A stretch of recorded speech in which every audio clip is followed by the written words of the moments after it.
നമസ്കാരം പ്രിയപ്പെട്ട പ്രേക്ഷകരെ, പ്രധാന വാർത്തകളിലേക്ക് ഏവർക്കും സ്വാഗതം. ഇന്ന് ഏപ്രിൽ 12 ശനി. മുഖ്യമന്ത്രി പിണറായി വിജയന്റെ മകൾ വീണ ഉൾപ്പെട്ട കേസിനെ ന്യായീകരിക്കുകയും പ്രതിരോധിക്കുകയും ചെയ്യേണ്ട ബാധ്യത തങ്ങൾക്കില്ലെന്ന് CPI പ്രഖ്യാപിച്ചു. CPI മുഖ്യമന്ത്രിക്കൊപ്പം നിൽക്കും. എന്നാൽ മുഖ്യമന്ത്രിയുടെ മകളുടെ കമ്പനിയുമായി ബന്ധപ്പെട്ട കാര്യങ്ങൾ കമ്മ്യൂണിസ്റ്റ് പാർട്ടിയുടെ വിഷയമല്ല. CPI സംസ്ഥാന കൗൺസിൽ യോഗത്തിനു ശേഷം സെക്രട്ടറി ബിനോയ് വിശ്വം അഭിപ്രായപ്പെട്ടു. കരുവന്നൂർ സഹകരണ ബാങ്ക് തട്ടിപ്പ് സംബന്ധിച്ച് ED കേസിൽ പരാമർശിച്ചിരിക്കുന്ന രാഷ്ട്രീയക്കാരുടെ പങ്കാളിത്തത്തെക്കുറിച്ച് അന്വേഷണം നടത്താൻ ഹൈക്കോടതി ക്രൈംബ്രാഞ്ചിന് നിർദ്ദേശം നൽകി. SNDP യോഗം ജനറൽ സെക്രട്ടറിയായി 30 വർഷം പൂർത്തിയാക്കുന്ന വെള്ളാപ്പള്ളിക്ക് ചേർത്തലയിൽ സ്വീകരണം. വരവിൽ കവിഞ്ഞ സ്വത്ത് സമ്പാദിച്ചെന്ന പരാതിയിൽ മുൻ ചീഫ് സെക്രട്ടറിയും മുഖ്യമന്ത്രിയുടെ ചീഫ് പ്രിൻസിപ്പൽ സെക്രട്ടറിയും കിഫ്ബി CEOയുമായ KM എബ്രഹാമിനെതിരെ CBI അന്വേഷണത്തിന് ഹൈക്കോടതി ഉത്തരവിട്ടു. 2015 ധനകാര്യ അഡീഷണൽ ചീഫ് സെക്രട്ടറിയായിരുന്ന കാലഘട്ടത്തിൽ വരവിൽ കവിഞ്ഞ് സ്വത്ത് സമ്പാദിച്ചു എന്നാരോപിക്കുന്ന ഹർജിയിൽ ജസ്റ്റിസ് K ബാബുവിൻ്റേതാണ് ഉത്തരവ്. സംസ്ഥാനത്ത് വിവിധ ജില്ലകളിലെ ഒറ്റപ്പെട്ട പ്രദേശങ്ങളിൽ ഇന്ന് മിന്നലോടുകൂടിയ മഴയ്ക്ക് സാധ്യത. 15 വരെ കേരളത്തിൽ മിന്നലോടുകൂടിയ മഴയും കാറ്റും ഉണ്ടാകുമെന്ന് കേന്ദ്ര കാലാവസ്ഥാ വകുപ്പ് അറിയിച്ചു. റാങ്ക് ലിസ്റ്റ് കാലാവധി അവസാനിക്കാൻ 8 ദിവസം മാത്രം ശേഷിക്കെ സർക്കാരിന്റെ കാരുണ്യത്തിനായി കാത്ത് സിവിൽ പോലീസ് ഓഫീസർ റാങ്ക് പട്ടികയിൽ ഉൾപ്പെട്ട ഉദ്യോഗാർത്ഥികൾ. പട്ടികയിൽ നിന്ന് അടിയന്തരമായ നിയമനം നടത്തണമെന്നാവശ്യപ്പെട്ട് സെക്രട്ടേറിയറ്റിനു മുന്നിലെ നടപ്പാതയിലിരുന്ന ഉദ്യോഗാർത്ഥികൾ ഭിക്ഷ യാചിച്ച് സമരം ചെയ്തു.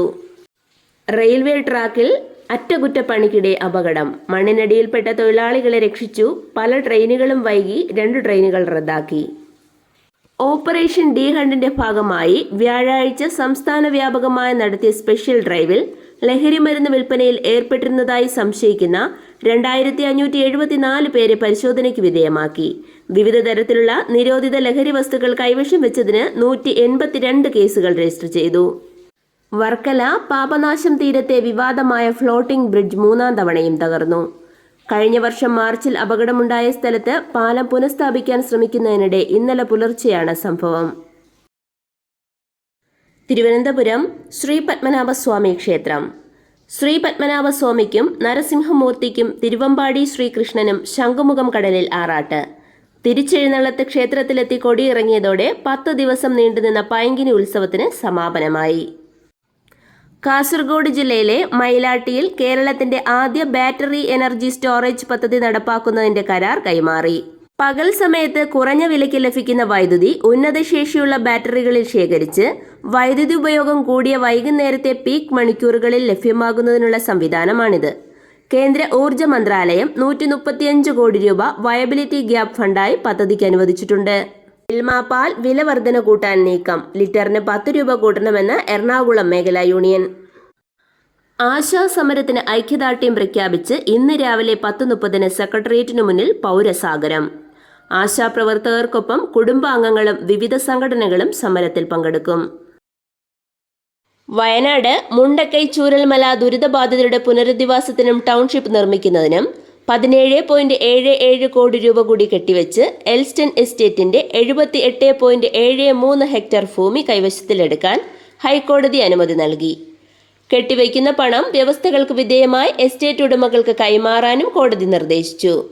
കൂടുതൽ നഷ്ടപരിഹാരം ആവശ്യപ്പെട്ട് എൽസ്റ്റൺ ടി എസ്റ്റേറ്റ് നൽകിയ അപ്പീലിലാണ് കോടതി ഇടക്കാല ഉത്തരവ്. 1.5 വർഷത്തിലേറെ തുടർന്ന പോരിനു ശേഷം തമിഴ്നാട്ടിൽ BJPക്ക് കൈകൊടുത്ത് മുഖ്യ പ്രതിപക്ഷമായ അണ്ണാ DMK NDA സഖ്യത്തിൽ തിരിച്ചെത്തി. കേന്ദ്രമന്ത്രി അമിത് ഷാ നേരിട്ടെത്തി നടത്തിയ കരുനീക്കങ്ങൾക്കൊടുവിലാണ് പ്രഖ്യാപനം. മുതിർന്ന കോൺഗ്രസ് നേതാവും KPCC രാഷ്ട്രീയകാര്യ സമിതി അംഗവും വീക്ഷണം ദിനപത്രം മാനേജിംഗ് എഡിറ്ററുമായ ഡോക്ടർ ശൂരനാട് രാജശേഖരൻ അന്തരിച്ചു. മ്യാൻമാറിലെ ഭൂകമ്പ രക്ഷാ ദൗത്യങ്ങളിൽ ചെറു റോബോട്ടുകളെയും നാനോ ഡ്രോണുകളെയും നിയോഗിച്ച് ഇന്ത്യൻ ആർമി.